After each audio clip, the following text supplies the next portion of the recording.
Recording in progress. All right. Dan's been on the beach all day, so. There he is, he's there. So we have everyone here, and it's 5. I think we're ready. So I just call the meeting to Zoom's order. ready. Well, let me kill that.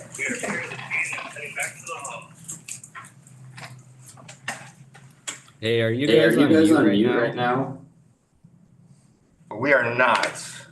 Because I Because I can't hear you. Wondering If that's my problem. We have sound working. Matt Hughes, can you hear us? Yep, I Yep, I got you. Good. Okay, so that's on your end, Dan. So if we can't hear us, so you can, Better do that in the chat, huh? yeah. There was a lot of feedback, so I'm not sure. Who said that? Damien. Damien.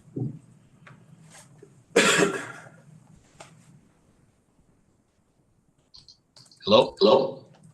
That's Oh. better. That's better. I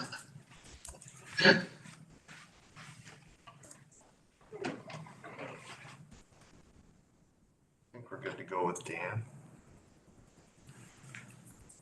Can you hear us now, Dan? Apparently not.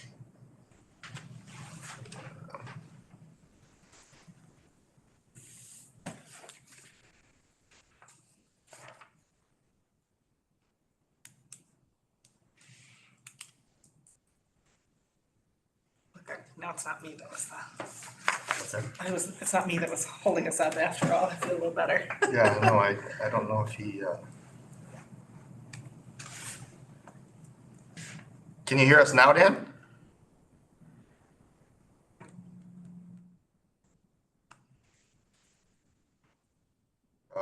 He messaged.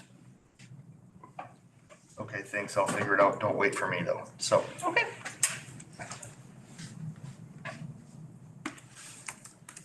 Are you ready, Chris? I am ready. So we call the meeting to order at 5:02.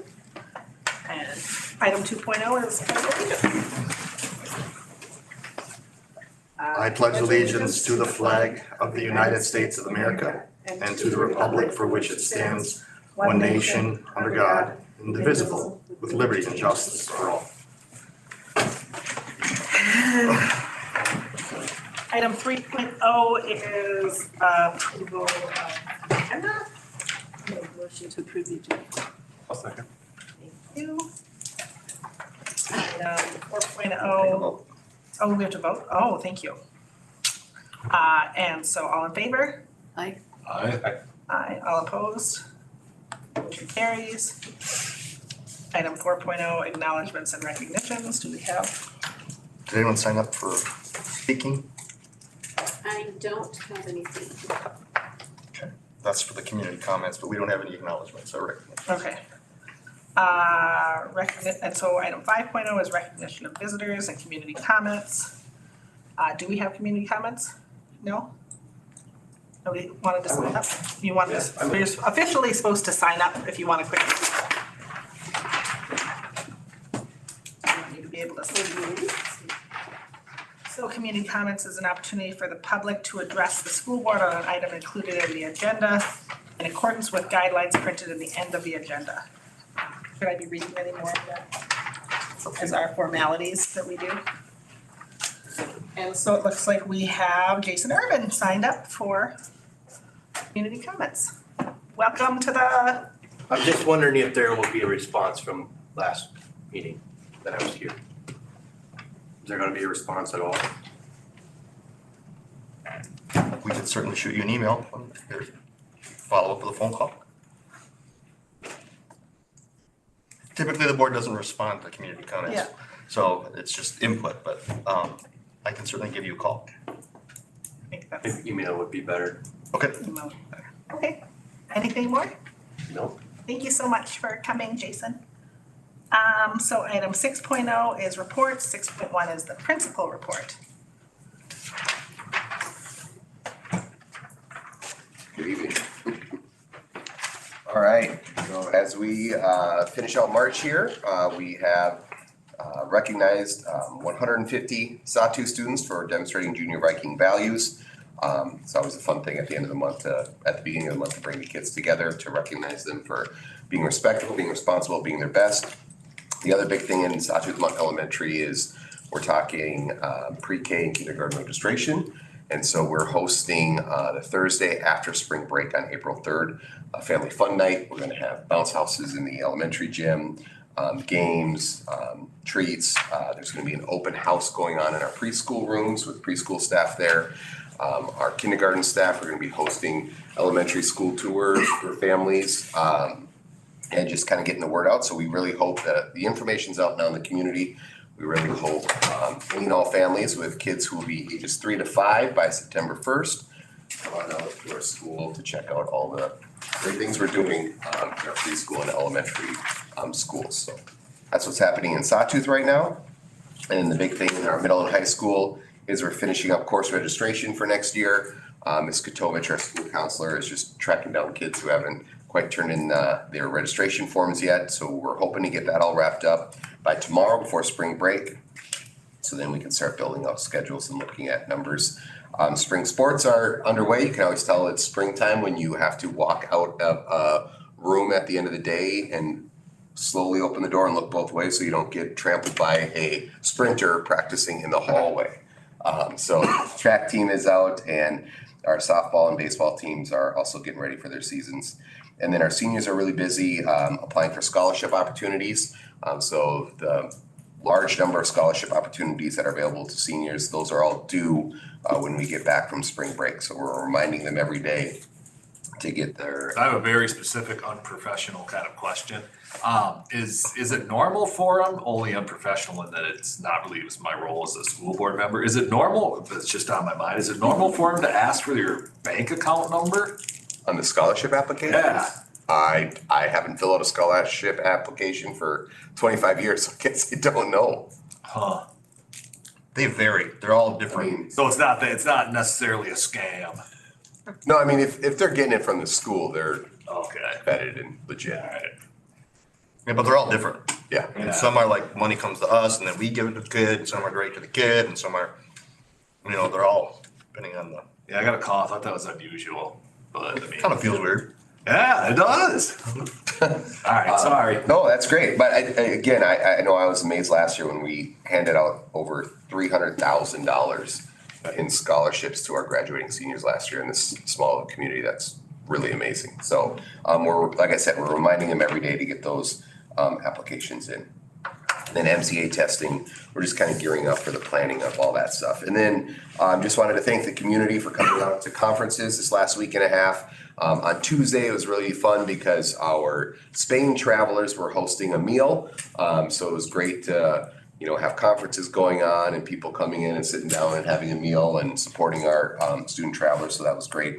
And then just a reminder to the community that we're on spring break next week. So the kids will be. There's school tomorrow? Yes, there is. Okay. Yeah. All right. That's all I have. Thank you, Josh. So item 6.2 is student board representative. Okay. Hello everyone, it's nice to see you all again. And we're in the last stretch of quarter 3 as our last day is tomorrow. And then following we have our spring break and students are getting really excited. We have one last final hurrah for winter sports. We had 2 Alpine athletes compete at the Western U.S. High School Championships, which brings top high school racers from the western half of the U.S.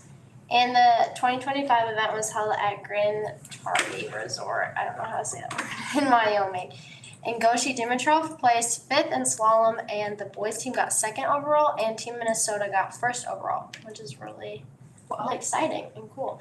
That's awesome. Yeah, and with the close of winter sports comes the beginning of spring sports, so track and softball and baseball are ready to go. And our track team has their first meet tomorrow in Superior, where they're going to be competing indoors. And recently, the 5th graders went to Wolf Ridge for 2 nights, and they got to enjoy lots of yummy meals and fun activities and some more education. And the highlight of their trip was the ropes course. And then this month, our 4th, 7th, 9th, and 12th grade classes had retreats. So the 4th grade learned about kindness, the 7th graders learned about courage, the freshmen learned about respect, and the seniors learned about wisdom. And then during these retreats, they had like small groups and activities and things like that. And then at the very end of each retreat, everyone would circle up around this like microphone, and they get the opportunity to tell the class about a way that you could be more courageous, kind, respectful, etc. And they were all super fun to be a part of, and they were all really high energy. And then for our clubs recently, the National Honor Society volunteered at Eats. We handed out gloves and utensils for various vendors and helped set up and clean up. And I got to serve walleye chowder for that, so that was fun. For the past couple of months, our robotics team has been building their robot, which is supposed to like pick up coral and put it on a reef. It's supposed to like imitate that. And then recently they got to travel to Duluth to compete among 50 other teams. And they ended up getting 26th place. And then, as Mr. Belangi mentioned, our travel club was fundraising for their trip to Spain, and they had a taco night on Tuesday. And then, also on the topic of traveling, our grades 7 through 9, I believe, are about to leave for their DC trip. So they were fundraising for pizzas, and they're leaving this spring to go visit museums and historical sites and things like that. And that's all the news that I can come up with recently, because I'm already checked out for spring break. And I hope you all enjoy your March. And if you have any questions, feel free to reach out to me through my email. What day do they head out? Sunday morning. Ooh, Hopefully before the snow comes. very, very cool. And Knowledge Bowl is going to state. Oh, I didn't even know that. That's That's an exciting. exciting thing. Yeah, Okay. Super exciting. So you have our Yes, I do. I have them in this bag, and they're frozen, so I don't think they'll melt right now. But I can put one on my throat. Nice and little. okay, Yeah, Dan, you're missing out on your butter braid here. I'll just leave them right here. Hold on. Someone will save it for you, Dan. This one is for you. Thank you guys so much for supporting our podcast. All right. I'm just gonna eat Dan's.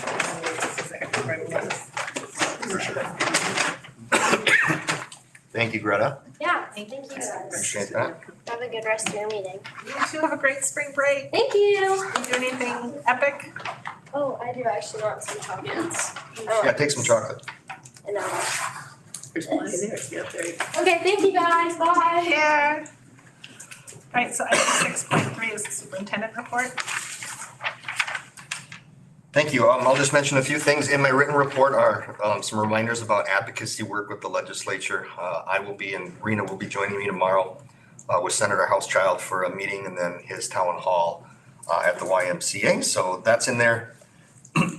Also in my report was the note that the LCCMR grant was officially submitted earlier this week.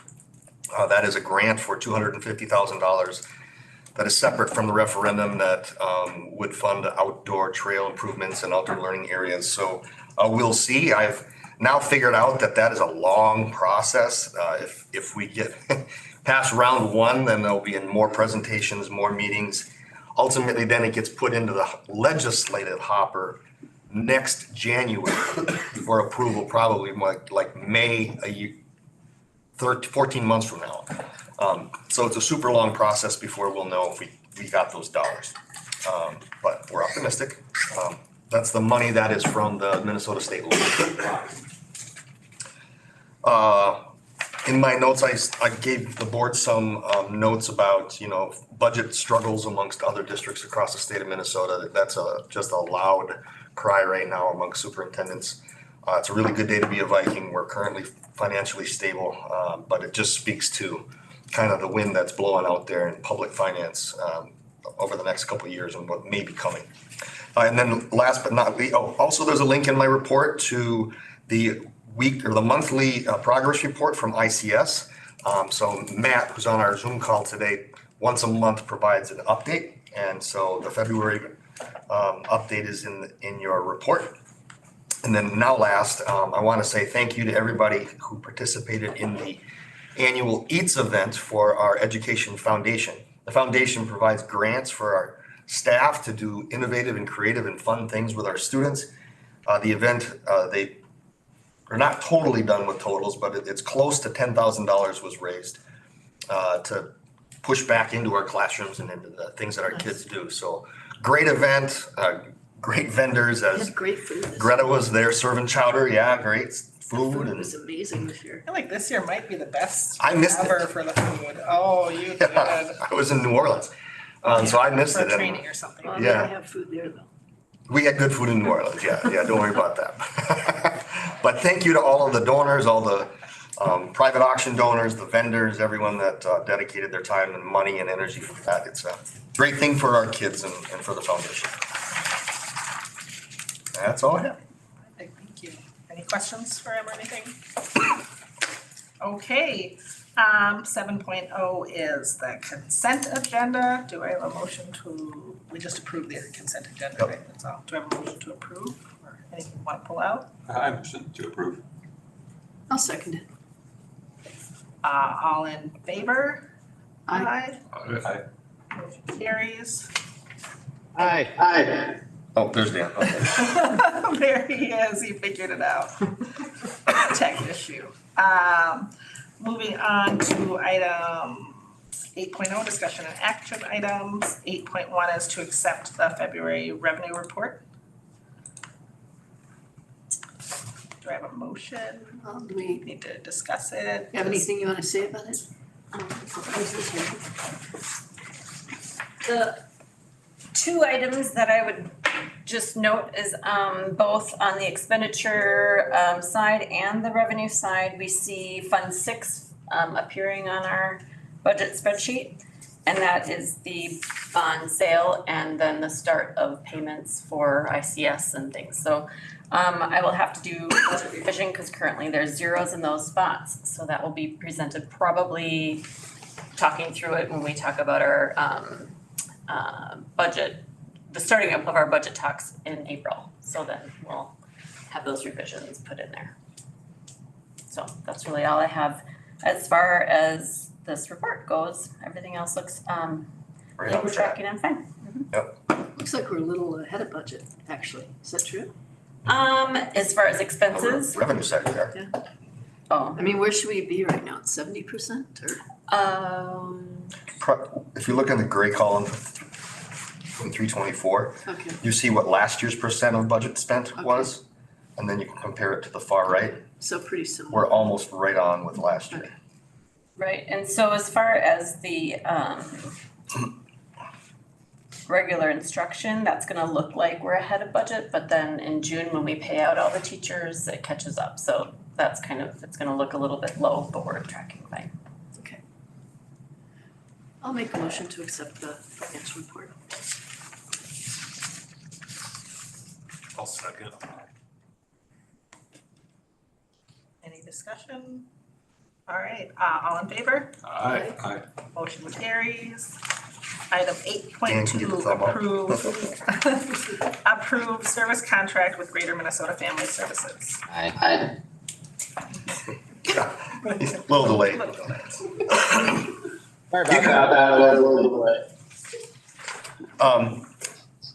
Point of information for item 8.2, what the service contract represents is a 3% increase in our cost from last year. And you'll note in the language, it's actually now crafted so that they can have 2 FTEs in that.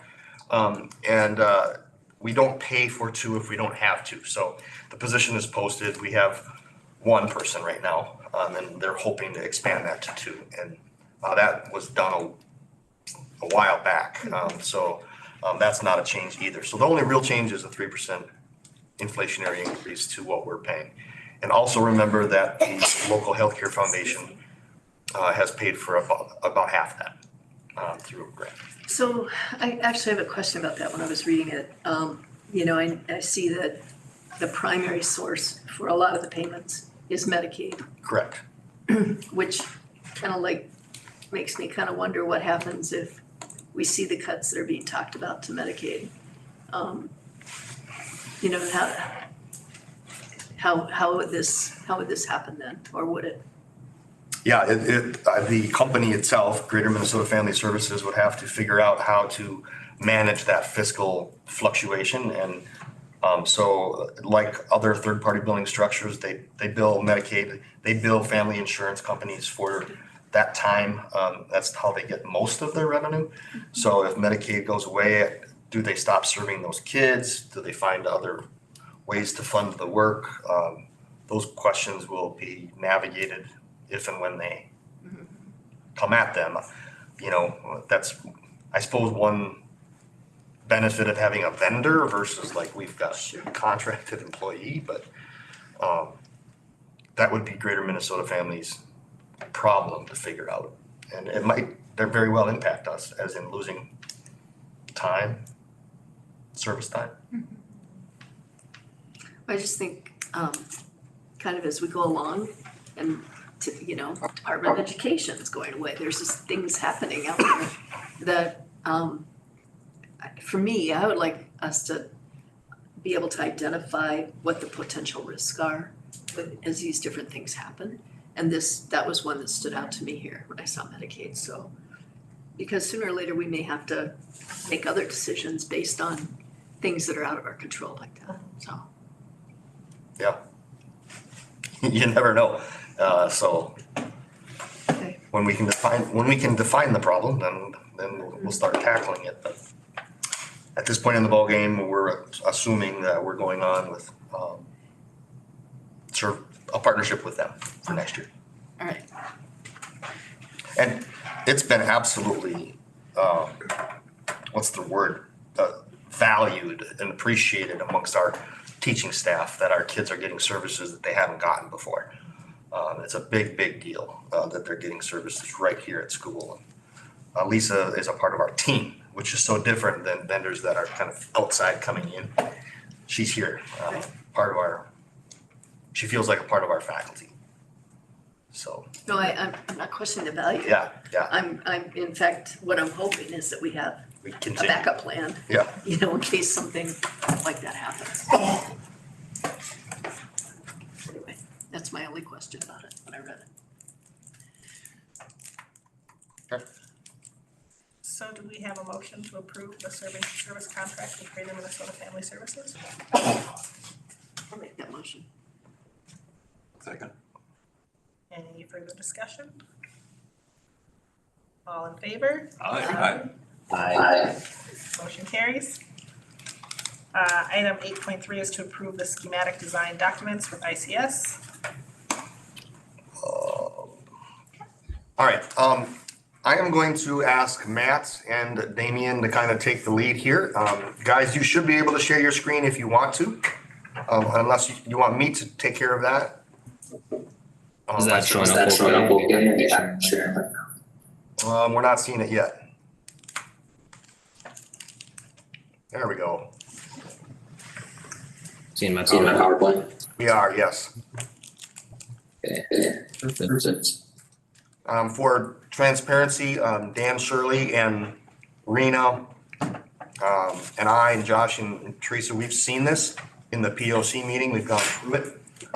So I know Matt and Damien won't take nearly as long with this meeting as we did in the POC meeting. Yeah, because that's the purpose of POC is to make these meetings a lot more abbreviated. So take it away, guys. Yeah, so as Chris alluded to, pretty much what you're gonna see in this PowerPoint today is snippets of what you saw in that packet that's in front of you right now, what the PowerPoint team has reviewed. So the purpose of this meeting will be to approve the schematic design submittal after we review it. So the agenda we're going to be covering today is schematic development, drawing, and narrative set review. After that, we'll do project budget and estimate. Following that, we'll talk about overall project schedule. It's a little late here, so I might try to slow down.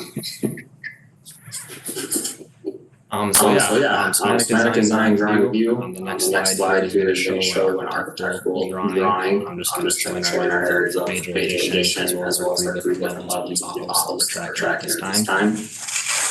Then your school board packets, these are all broken down into 7 areas. There's A through E. So you'll see this overall slide here, and then each area has a kind of a blow-up picture in your packet. That Chris will be able to kind of show back to the. So here's an overview or plan of the school. Item that's missing on the drawing is the welding CTE shop above the math area for the current purple area is northern left-hand part of the screen. I'll touch on the red areas, which are addition areas. I'll start in the northeast corner, which is the fitness edition.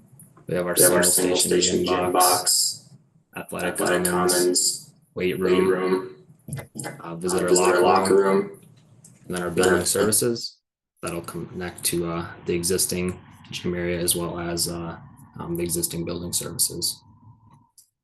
Our other major addition is the flex classroom, which is on the east side of the courtyard. And then our third and final area of addition is the admin area addition on the southwest corner of the school, kind of right in front of where the existing admin entrance is there. That'll house a variety of things such as a new nurse's office, counseling area, superintendent's office, principal's office, business manager's office, as well as a new safe and secure entrance underneath our new front entrance canopy. Move to the heavy remodel areas, which are the areas highlighted in yellow. All of our toilets and sped areas are covered under that heavy remodel area, as well as our Ojibwa and AAC center. You can see that circle around the Ojibwa and AAC center, which is our new clear story that's going to be rising above the roof there. So that's one of our 2 clear stories. Roof bump out. The other one is running north to south from the cafeteria to the welcome center. So you can see that yellow highlighted rectangle that butts into the orange around the cafeteria. So that's where our bump out in the ceiling is going to be there. We'll move into the orange, which is a medium remodel. You can see our board and flex room spaces, that possible VCD area was one of the orange areas, as well as the space underneath the cafeteria. That'll be new floors, stuff like that. There's a couple sped areas and classrooms to the north of that, just south of the current gym facility that are covered in that medium remodel area. Moving on to the light remodel, which is kind of that gray blue area. You can see there's a variety of spaces covered in that. Some current sped spaces, some existing elementary classrooms, as well as a flex area west of the cafeteria. So those are kind of our 4 areas of construction, ranging from total additions to heavy to medium to light remodel. I'll kind of get into some SD narratives now. So architectural and the SD phase has some drawings that they associate with the project, but the rest of our consultants kind of just have narratives that they propose at this time, because architectural is kind of the first to the plate with getting the drawing set up in the title box and areas like that. So once we get to the design development phase at the end of May here in early June for board approval, each consultant will have their own associated drawings, and that's when we walk through those drawings. But for now, I'll just touch on structurals narrative. So it's going to be precast building at the new gym box, roughly 30-foot walls for the new gym, 14 to 16-foot walls for the fitness area. The new flex room will be steel stud walls on concrete slab, and the admin addition will be the same thing, concrete slab, steel stud walls on that as well. Brick veneer, bar joists for the roof structure for everything. And then we're going to be adding some glulam beams potentially in some areas such as the new commons area, and then kind of working around the existing structure within the cafeteria and the media center. So there's a lot of good reading there. I think that's a 5 or 6 page document in your narrative. Everybody should have all 5 or 6 pages of that narrative within your packet. So if you have any questions on that, just feel free to reach out. Move on to the mechanical narrative. So it's the same thing as structural. They don't have any drawings to work off of. They're just highlighting some of the things we're going to be doing in the school. So there's a variety of deferred maintenance items that everybody's probably aware of. Replacing a couple water heaters, rerouting some stormwater out of that flex addition area, courtyard potentially, just to save on some issues that I've heard about within there. There's a lot of restroom and plumbing, retrofitting and moving underground we're going to be doing. Trying to utilize as much existing plumbing as we can, but with a variety of bathrooms and bathroom layouts that we're going to be undertaking in this project, there'll be some plumbing work there. Running new fire suppression lines, anything and everything like that. So this is a 10-page document. Same thing, there's a lot of boilerplate items in here. There's some overlap with CMTA between mechanical and electrical narratives. But you can read through that and highlight anything there that like to get brought up. So move on to the electrical narrative. Same thing here. There's a variety of deferred maintenance items we're going to be undertaking, such as new security cameras, door access control, new paging throughout the school, new LED lighting, interior and exterior, 2x2 lights where we can, 2x4 lights in existing areas where we're not touching ceilings, new fire alarm, probably moving the existing fire alarm to the YMCA so we can continue to utilize YMCA activities throughout the construction. Obviously, we can't shut the YMCA down. So the new fire alarm system with the voice evac option throughout. And then it'll be just the electrical hookups to all the mechanical units that we're installing, whether it be new air handlers or rooftop units, rewiring to the new domestic water heaters, IT upgrades, working through IT upgrades, etc. Moving on to civil. Civil was a little bit limited just because we are working through our survey and soil borings right now. But survey is wrapping up this week, site survey, as well as soil boring report. So civils doing the best they can to progress with the design, which is limited items at this point. We had to work around a lot of snow and frozen ground, obviously, throughout the winter here. So civil will be working through their narrative and plans through the design development phase. But for now, they've been working with local agencies to establish SWIP, so stormwater pollution prevention controls, BMPs, best management practices, stuff like that. So there's a lot of areas to take into account with the groundwater potential and water just running over the land and working around existing structures. With that, I'll get into project budget and estimates. So I'll got a snippet here of the project budget. Again, everybody has this in their narrative packet in front of them. Just one So thing you real can kind of quick. look through the. Oh, go ahead, Damien. Any questions on the actual schematic design documents at all? Anyone has? Before we move on, I was gonna mention, or Matt was gonna mention, or I was gonna mention that we're gonna have there in the packet. You will find the renderings, and you'll find that the architect has marked up those renderings with some of the finishes that they're looking to or propose to use. So again, if you want to take a look at some of that information, it's good information. It's all stuff that we do from the budget. Thanks, Damien. And for board members, this budget sheet is page 57, I think, in your packet. 51, sorry, 51. Sorry, Matt. Proceed. If there's no questions, keep going. Yep. I'll walk through the budget here. There's line items here, starting with funding source 24,175. Some of our project costs, fees, services, and budgets. Make your Some screen. furniture, equipment, technology we're tracking. And then we'll end with construction costs. So $17,116,357 slated for hard construction costs. And there is a $1 million project listed on there. So we're tracking just to accommodate any unforeseen issues at this time. So. This is a snip of our schematic design estimate. So on the left side, you can see the variety of item descriptions there, as well as associated cost. Kind of in the middle of the spreadsheet on the right side, you can see our estimate totals, $15,248,000. And then you can see the variety of items we track associated with that rental estimate. So contractor off at 5%, 5% estimate contingency, as well as a 3% cost escalation. Grand total is 17,238,24.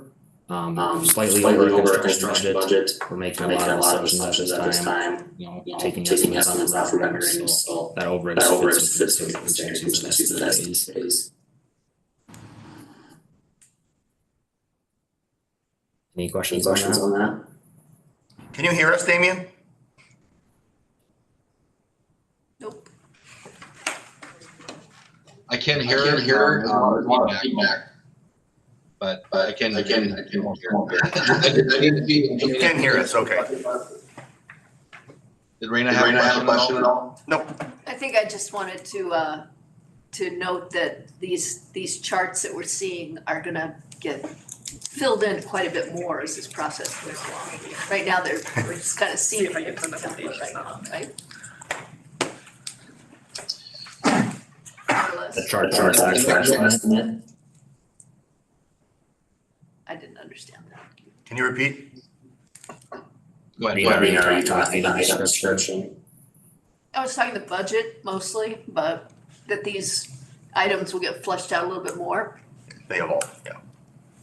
That we're really just kind of Yeah. looking at the templates we're gonna see throughout the project. Yeah, so line items 1 through 4 will stay the same. I have pretty hard or pretty good estimate cost of all those at this point. The biggest change you're gonna see is number 5, construction costs. That's not gonna stay just one line item. When we bid the project out, the variety of work associated with it, the associated contractor. And then you'll be able to see a breakdown of each contractor, what they have left to build, as well as their project contingency. So they're all nice round numbers right now. It won't stay like that, or cost stay calm, stay like that. Right. We'll update this document every month. Perfect.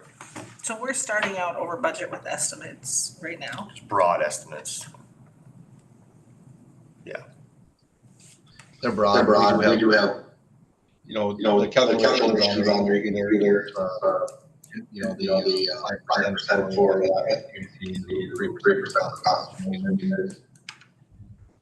So we're a little over, but again, we're going to be doing the next step, but within, we're fairly confident we're on budget. I don't know how good I feel about fairly confident. Well, keep in mind, the whole bidding process drives this, right? So, bids can come in under, they can come in over, cost of steel, we don't know what's gonna happen with that, so there's so much unknown right now. And if it comes in over, then we have to make decisions about what goes away. What we cut. Or, yeah, so. Or we buy additional, depending on what we have going. And with that in mind, I felt like our feedback last week when we were in Grand Portage was not very favorable about our round glass entryway. Like the AAC, the proposed AAC. I didn't hear that. I feel like, am I imagining that people were like, we don't really want to be the first thing in the building, and the idea of the clear glass was. The kids wanna make sure it's frosted so people they're not like in a fishbowl. Okay. That came up, but Well, I maybe didn't I hear that at my table. misinterpreted that, but I'm not that's sure what I I heard felt that. like I was hearing. Yeah, I mean, unless like in the group discussion, I don't think I heard that. I didn't, yeah. I've heard a lot of positive about the culturally representative approach with the circle and the, some of the floral patterns from the trading post and the lodge and some of that, but, other than the concern of not wanting to be in a fishbowl, that we have heard from the kids actually more than anybody. I feel like, I guess that's what I thought we heard last week, adults too that were there, I didn't hear that, but being front and center and in the glass was, they weren't as excited as the design looks about it.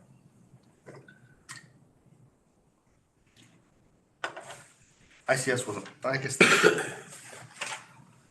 I mean, it's been in the drawings all along, even to the voters, this big round entrance. I guess fishbowl.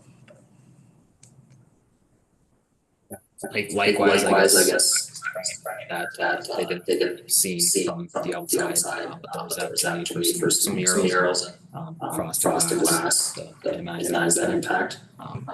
So I know we have more user groups coming up, I'll touch on that in the slides here. Not necessarily up at Grand Portage, but with school staff. I think possibly school students have been in April with GFGW, so that's one item we can revisit for sure, especially on our design team meeting next week.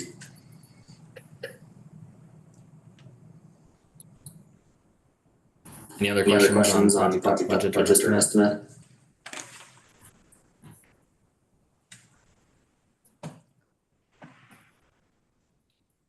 Okay, with that, I'll touch on our timeline. This timeline hasn't changed, so you can see we're further along in there. Right now, we are completed with SD design.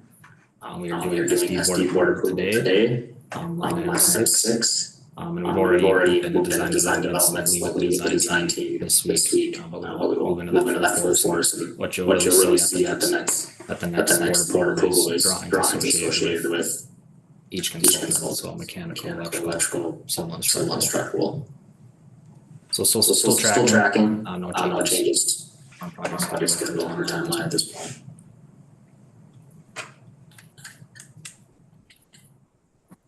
So some next steps, we're gonna continue to utilize user group and community meeting info and input to continue working through the design development process. Through that process, we'll be defining space layout. And we will be holding additional user groups at the end of April tentatively. In addition to our weekly design meeting with all consultants.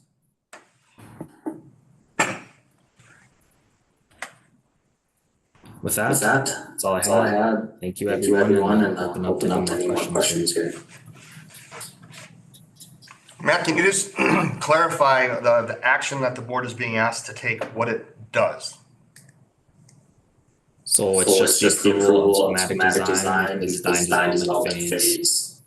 So you'll just approve all the narratives, the architectural renderings and drawings in the packet.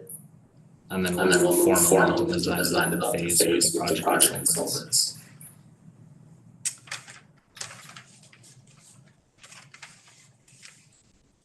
I mean, I think it goes without saying, but like, none of this is, like, you're not like committing. Set in stone. You know, like, this drawing is the. It'll all keep moving. Yeah, this is schematic design, and now we move into DD, design development, when they get more granular with the consultants and the assessments. And then it's when we get to approving construction docs, that's what are gonna go out for bid. Okay. So this next phase, everything has to get tightened up tighter and tighter and tighter for approval of construction docs, which will be on September 18th if we follow our outline. Is that accurate, Matt, what I just said? Yep. Yeah, you're spot on. Okay.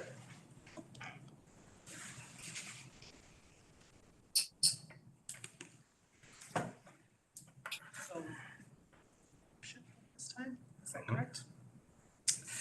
I motion to approve. I'll second that. Any further discussion? All in favor? Aye. Motion carries. Item 8.4, discussion staff and family survey data. All right, so we need Matt to stop sharing, and now we're gonna be moving to Cullen. Cullen, I can mute us when you are presenting, but then you can't hear the board if they have questions, so it's kind of weird. I don't know why we're getting some echo here.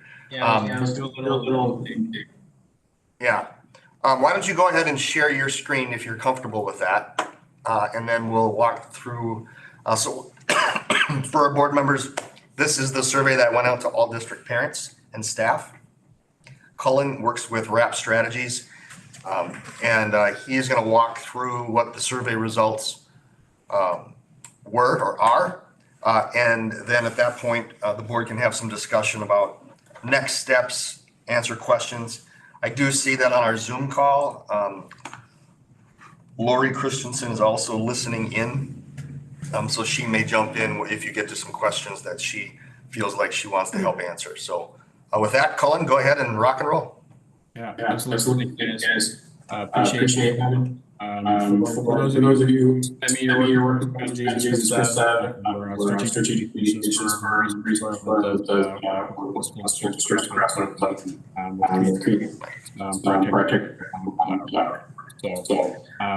after November, we're made aware opportunity. Can you sit closer to your microphone, Cullen? Just. Can you hear me? Yeah, I think you have to be closer to your microphone. Okay.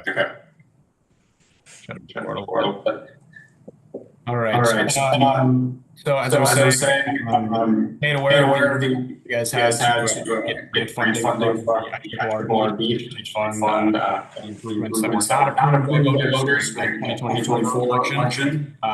This changes the dynamics a bit moving forward. How and when those improvements are completed.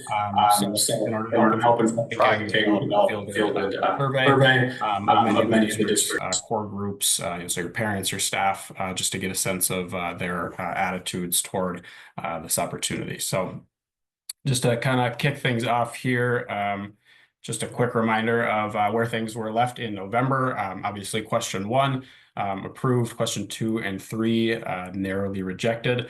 But I think biggest takeaways, just at least on our side, were really that your community regularly shows very strong support for the decisions you're making as far as school investments go.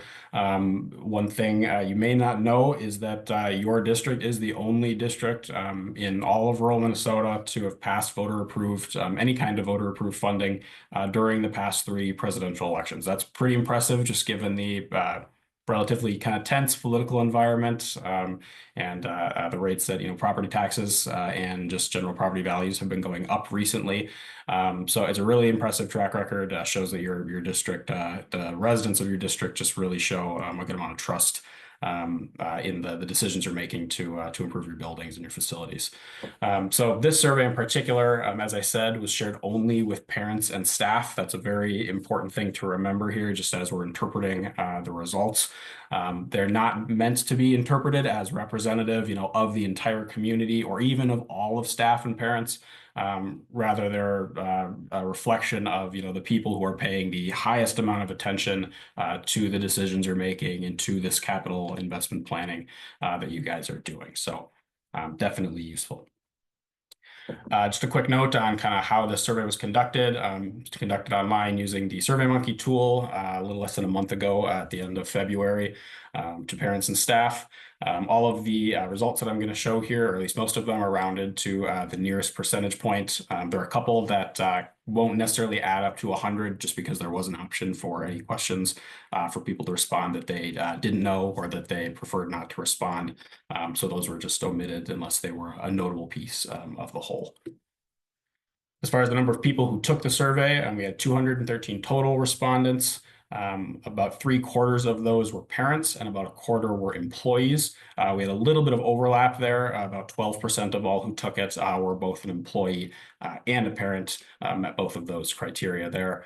And then the vast majority of people who took it are pretty established within the district, have lived here for over a decade, and nearly all are property owners, so certainly have a stake in any decisions as they relate to property taxes or any kind of levies. As far as what we sought to answer, of course, wanted to gauge kind of the relative appetite and attitudes toward making any further capital improvements with assistance from the IRRB.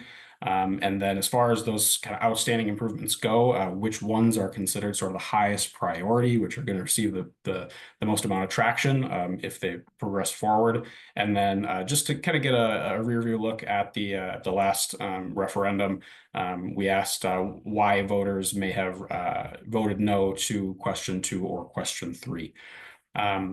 Just a reminder, the totals that we're going to see, definitely not static. They're going to change over time if you continue to pursue these investments going forward. We'll talk a little bit about that kind of toward the end around the takeaways.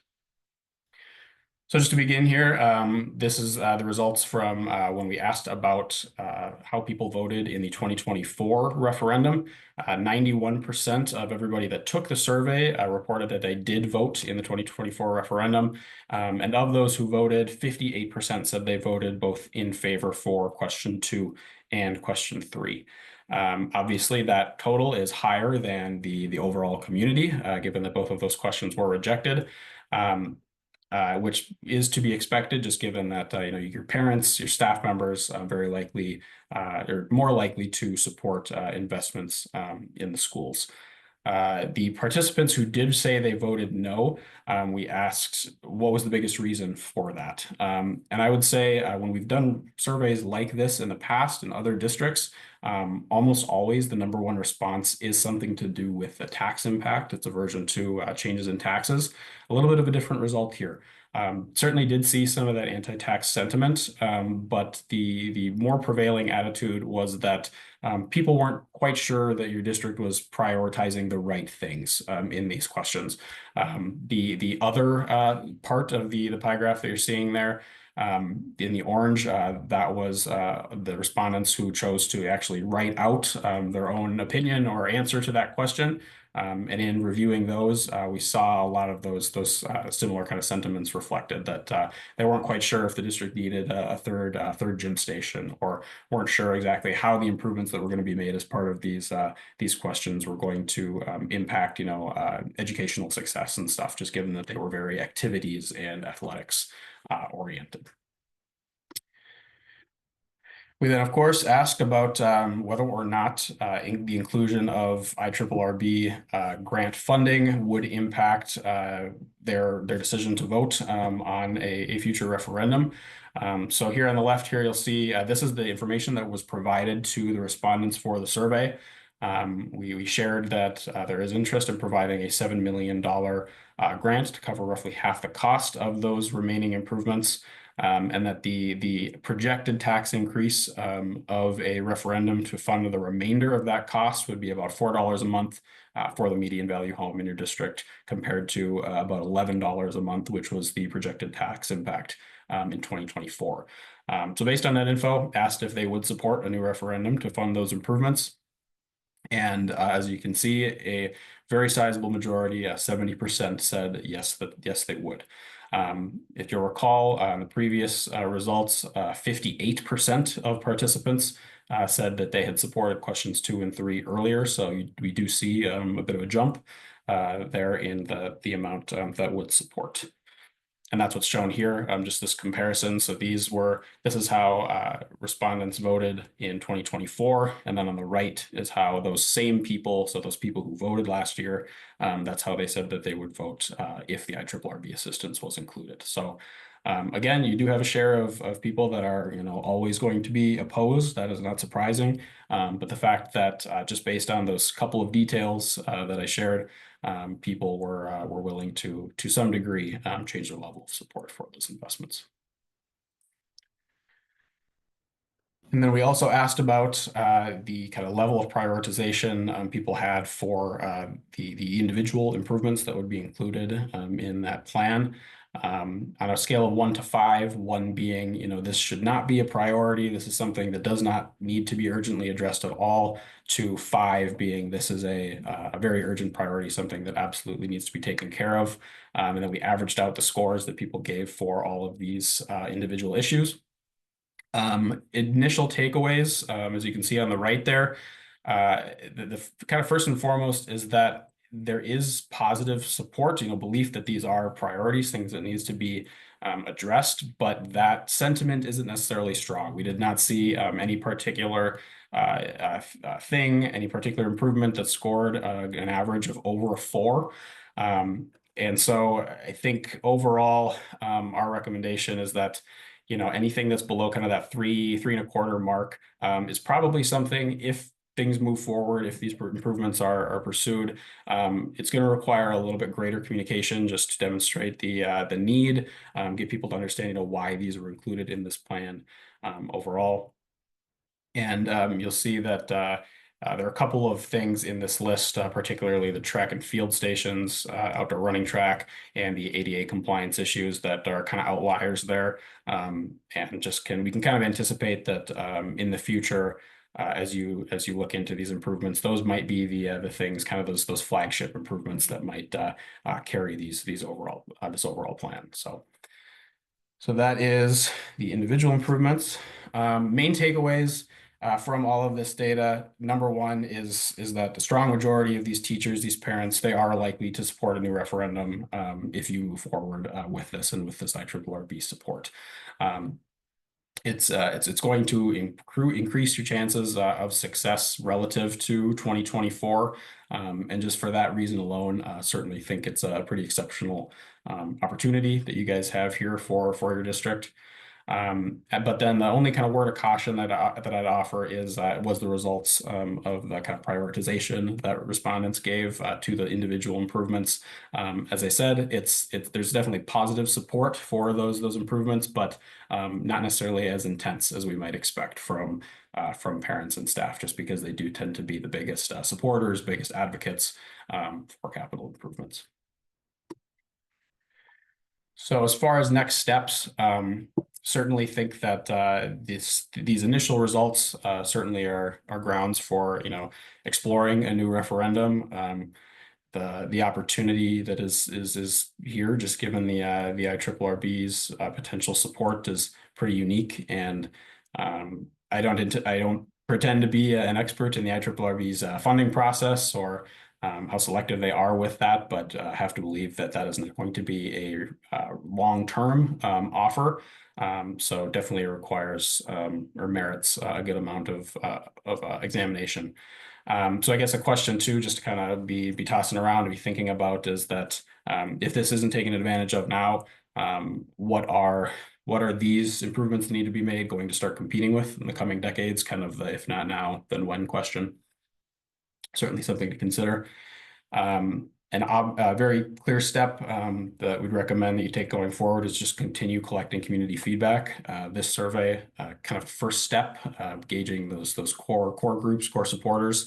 But going forward, would recommend doing a more kind of community-wide survey to all residents to gauge their attitudes on this, get a closer look at how, or a more representative look, I should say, of how your total electorate would perceive this, and then potentially the opportunity to do a representative scientific survey. So something that is going to be far more reliable, and we're currently inquiring about some opportunities to do that we'll be in touch with Chris on.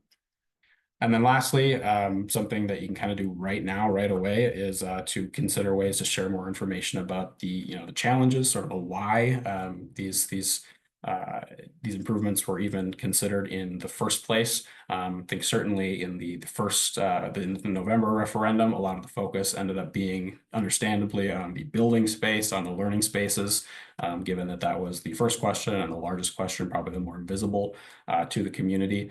But this time around, I think there's an opportunity certainly to improve communication about the why for these activities improvements. And that's going to benefit you, not only just to improve that understanding and potentially improve support for those investments, but it's also just going to give you a more accurate look at what your community is prioritizing. So that's about all I've got there. Any initial questions on any of the results? Otherwise, I'll turn it back over to you guys.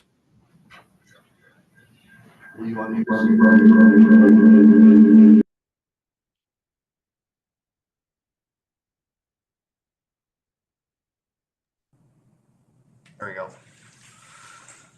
Yeah, any questions?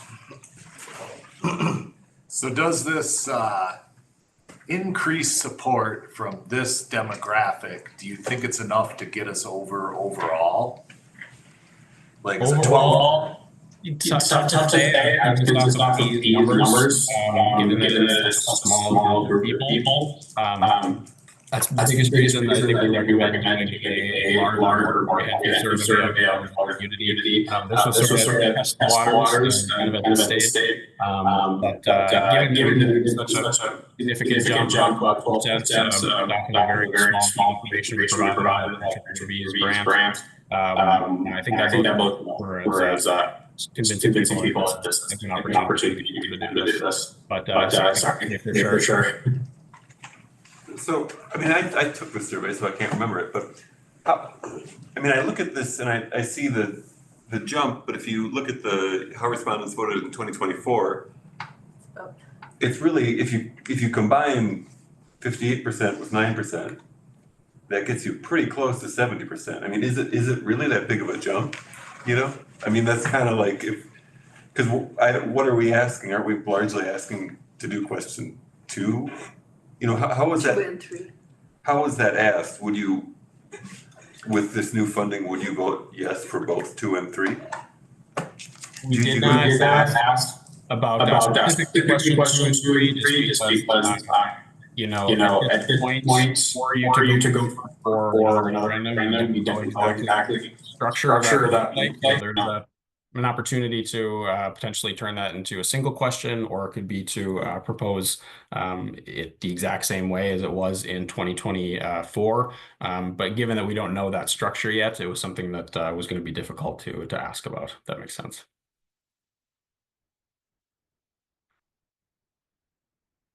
There you go. Thanks. I mean, this is also more for the group, I guess, but I mean, if you take the people that voted yes for at least to question 2, that's getting us almost to that same 70% right now, you know? I wonder if, from the parent and teacher point of view, those people were generally gonna vote for it either way. That's kind of, And what makes me curious is in the bigger community, if the impact of the IRRR would be larger. Because there might have been people that are like, well, I don't want the tax impact, but if you're cutting it down from $11 to $3 or $4, you know, then I could see the value of it. You know what I mean? Like the teachers and the parents probably didn't really switch that much. If they wanted it, they wanted it. That's what and it also, Right. they're probably the least affected by the tax. I mean, they're affected by the tax, but like the thing where the tax impact is the smallest category. Right. That's only gonna happen with people who are actually. And who bought don't into have the school. kids, they're probably. Yeah, if they don't have they're school, more- it's gonna be yeah, lighter, yeah. yeah.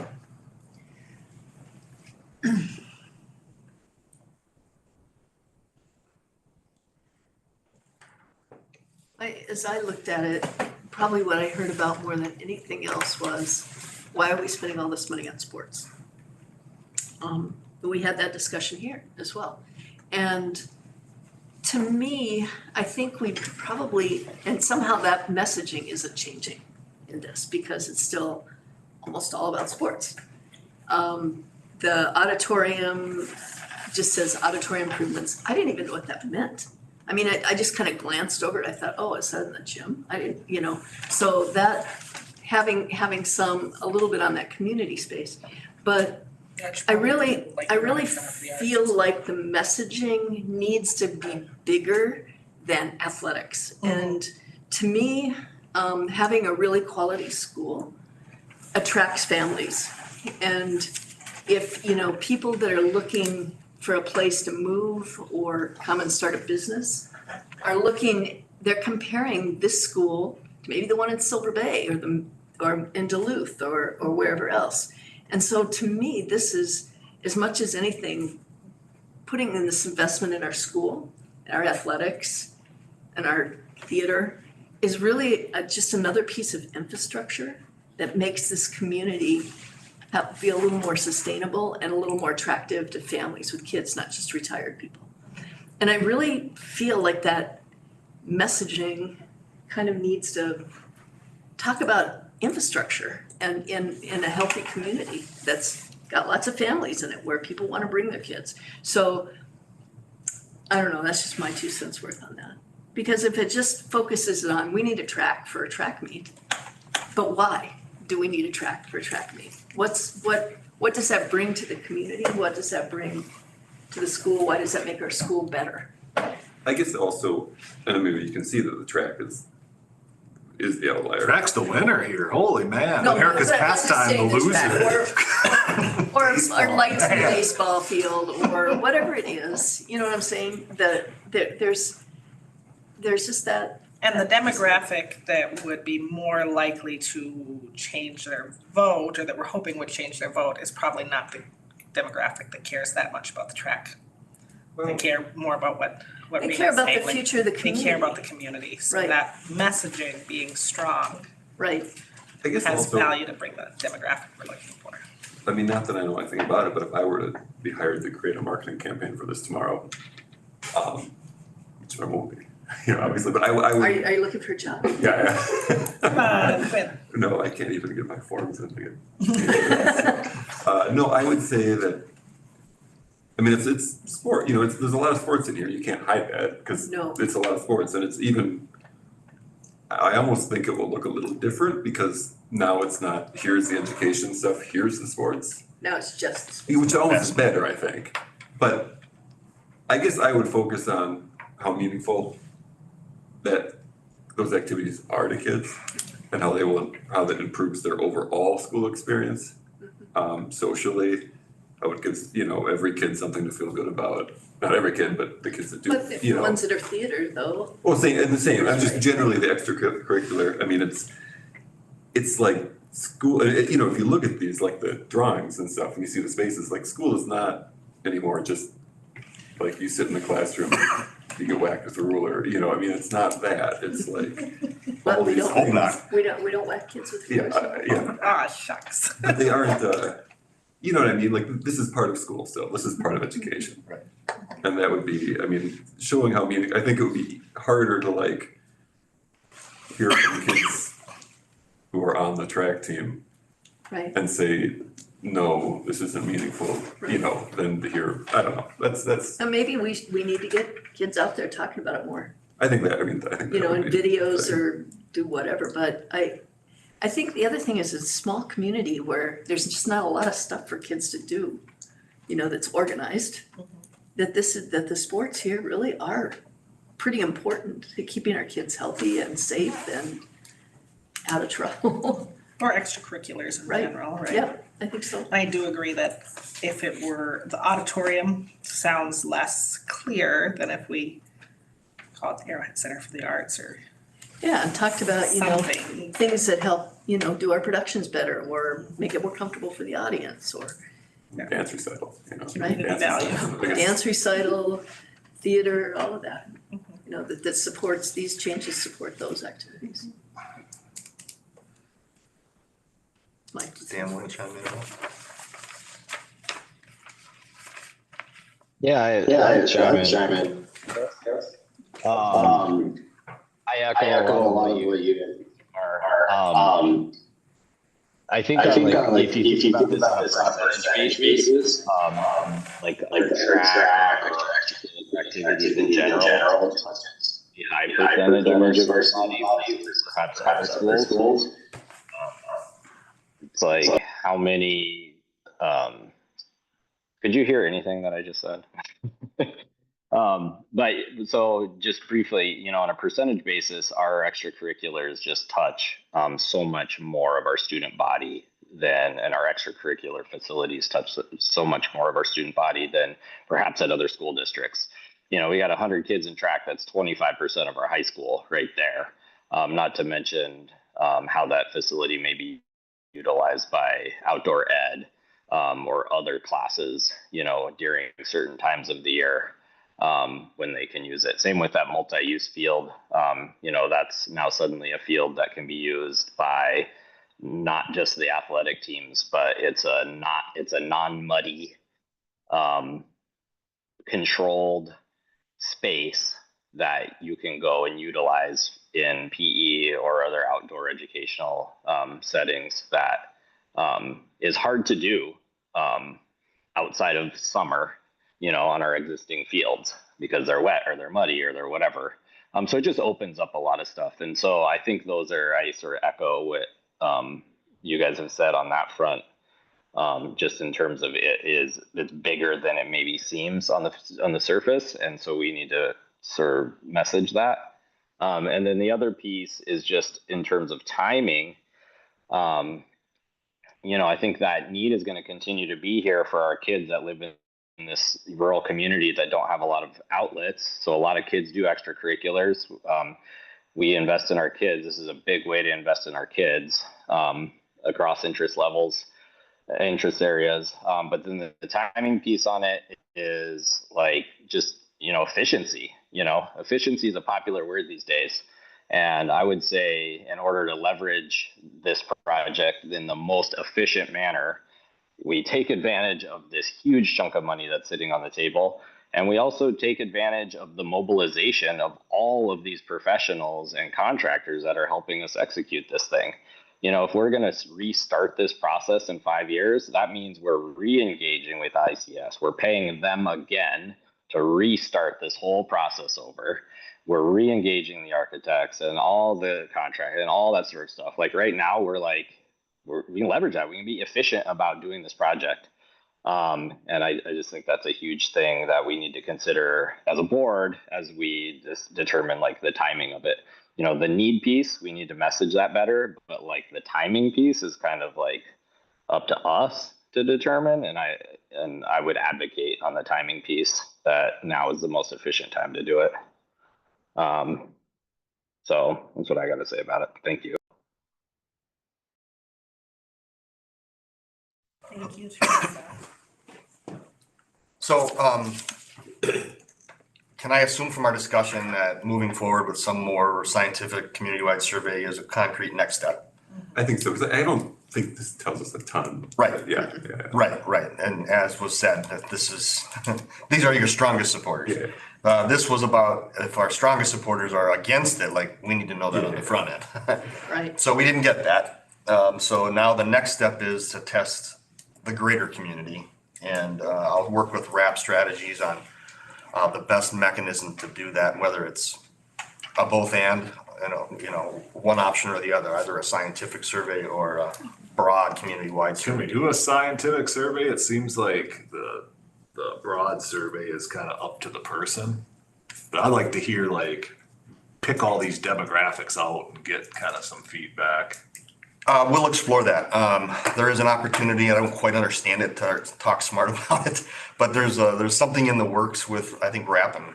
That is an opportunity to tack on to another community-wide scientific survey.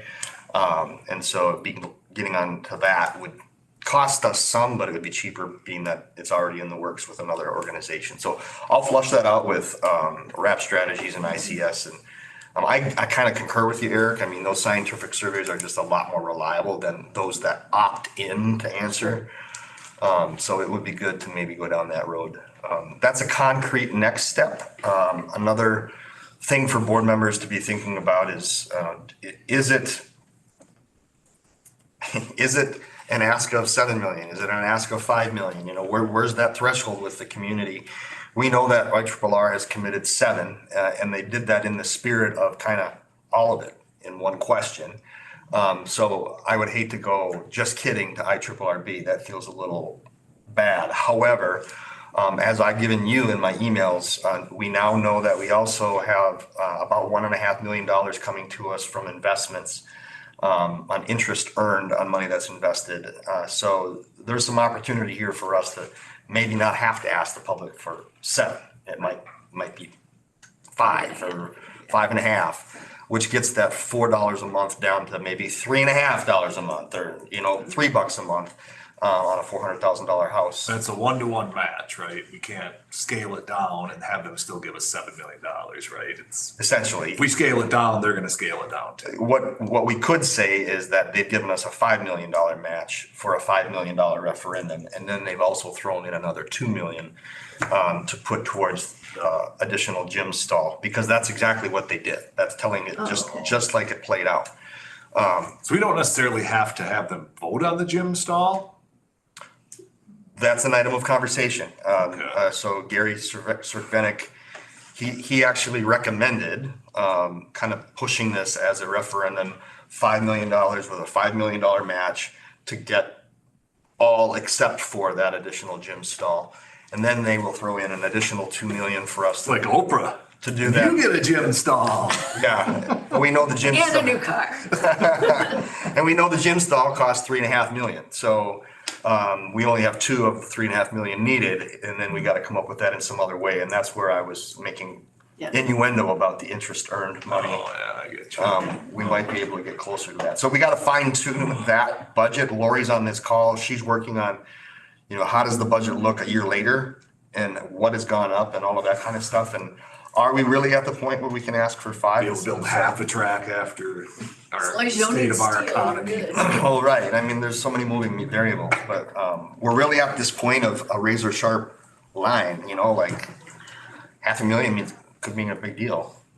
Then you also have the ability to use general fund and other resources and donations. So, let's go a little further. There are mechanisms we can play, like doing some of the parking lot stuff through abatement bonds or bonding against LTFM funds for some slices to be able to stretch that a little further. Those are the kind of levers you want to have in your back pocket for when bids come in high and all of a sudden you're in trouble. So I don't want to burn all those bridges Sure. No, you don't want to spend every on the front end. dollar on the. We need something in our back pocket if Yeah. things go crazy. She'll tell me that. So, When do we decide about this again? I think I asked this every meeting, but. final decision has to be end of May. Well, or early June, because that's when we have to submit review and comment to MDE. So, we've got basically April and May to tighten this up. And so we'll get going on the survey. And hopefully get that out here in the next month or so, and then. Well, I would think this more scientific survey would be quicker too. This thing took a while. I'm not sure how that works yet, so I'll get back to you on that. I can give a little perspective as far as time doing it online, especially to a more kind of community-wide one. So it would be an opt-in, but that would be quicker than the scientific survey, just because that the scientific survey option that we're looking into right now is going to be on a different timeline, and the field work for those it can take a much longer amount of time. So community or an online survey would be quicker. Scientific would be a little bit longer, and I don't have a defined timeline quite yet. It's from the same people that called the last election a toss-up and it wasn't. Jeez. Well, I mean, seriously, like, Yeah. you know, what if it's the same kind of principle where the more conservative voice isn't as represented and we get our ass handed to us again? Yeah. Cullen, scientific survey, you're thinking a timeline would be more like May, or how late do you think? My guess is that, yes. And as far as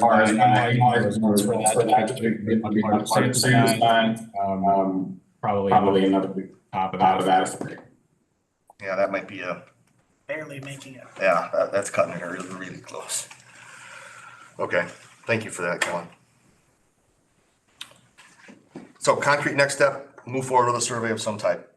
I will get working on that and then expect to have this conversation again in a month.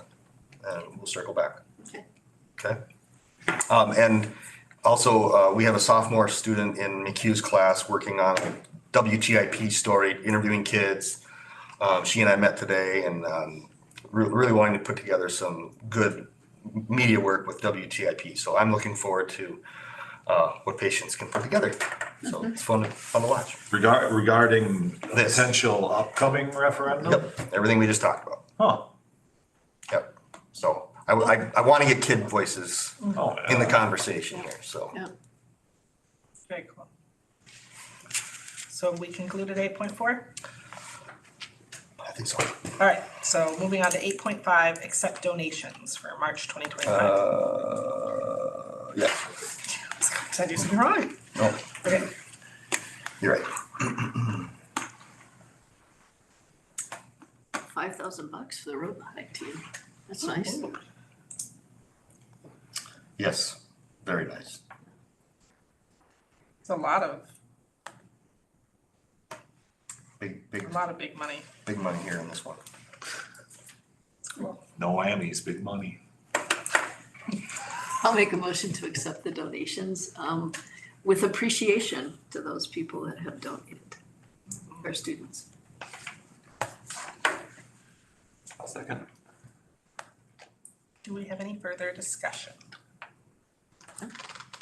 Yeah, with great appreciation to everyone who donated. All in favor? Aye. All opposed? Motion carries. Moving on to 9.0 personnel, item 9.1 is new hires, resignations, and leaves of absence.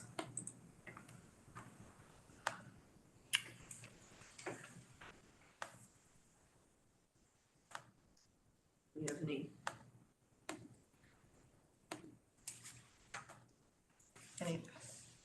anything anybody, like, from Chris's side, or anybody needs to say anything? Just thanks for all the years of service and dedication to our students here in Cook County, and got a couple people leaving and a retirement, and and some coaching positions there.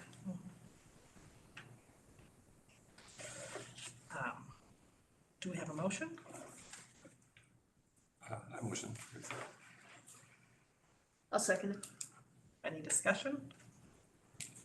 I also want to echo what Chris said. Thank you so much for the years of service, and also best wishes to people as they move on to whatever is next for them in their futures. All in favor? Aye. Aye. All opposed?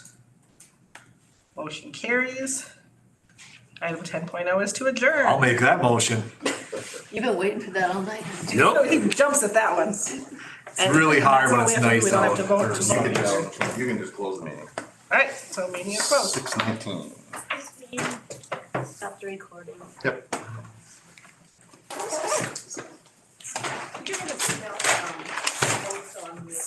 I don't have them all for you, That's okay. but I have a few for you.